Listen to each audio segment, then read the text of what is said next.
Now, our reporter Grainne Harrington is in Kampala for us, and we can talk to her now. Grainne, first of all, what's the atmosphere like at the moment?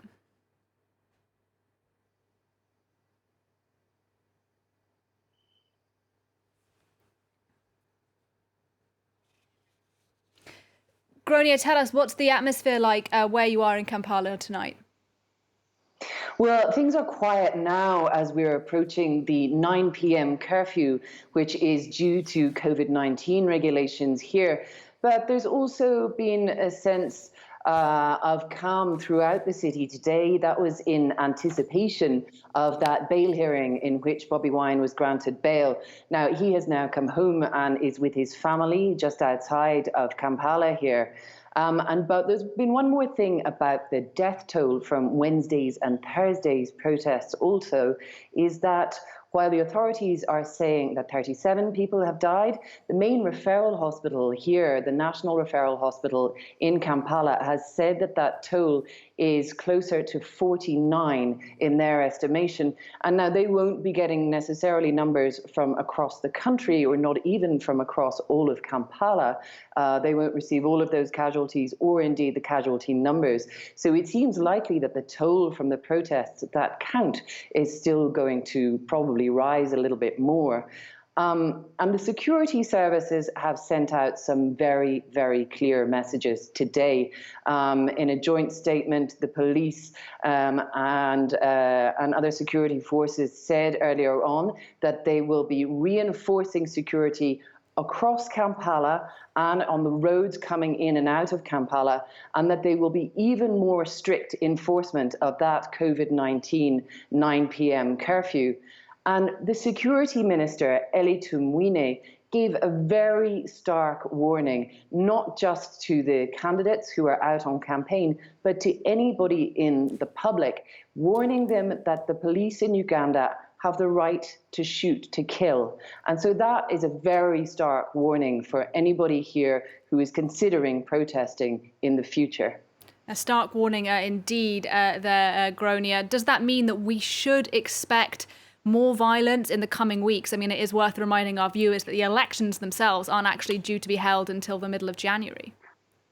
Well, yes, it's only, 10 days into the official campaigning season. So it's very, very hard to tell how things are going to go now. So Bobi Wine isn't the only person who's had his presidential event stopped.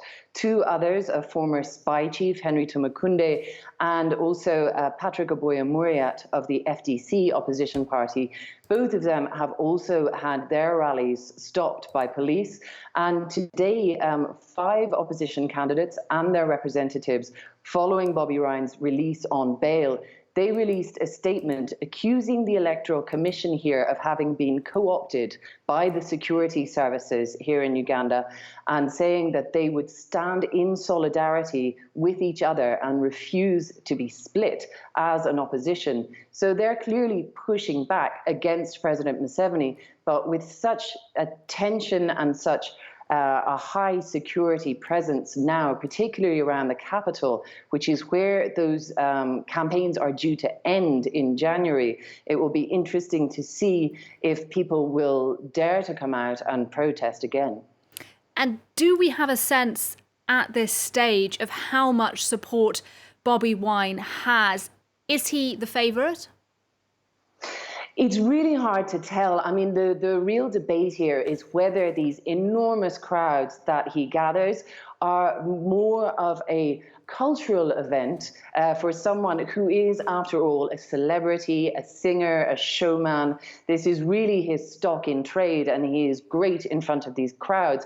But whether or not that translates into votes is a very different question.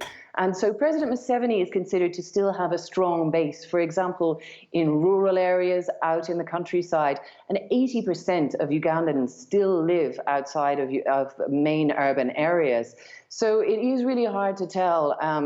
President Museveni is facing not only many opposition challengers, But of course, somebody who appeals to the young demographic, so more than 75% of Ugandans are under the age of 30 and have never known any other president but Museveni. But whether their turnout for Bobi Wine's events will translate into votes is very hard to tell. Bobi Wine has already lost the youth elections here, which were dominated by President Museveni's party. So really, it's all to play for still.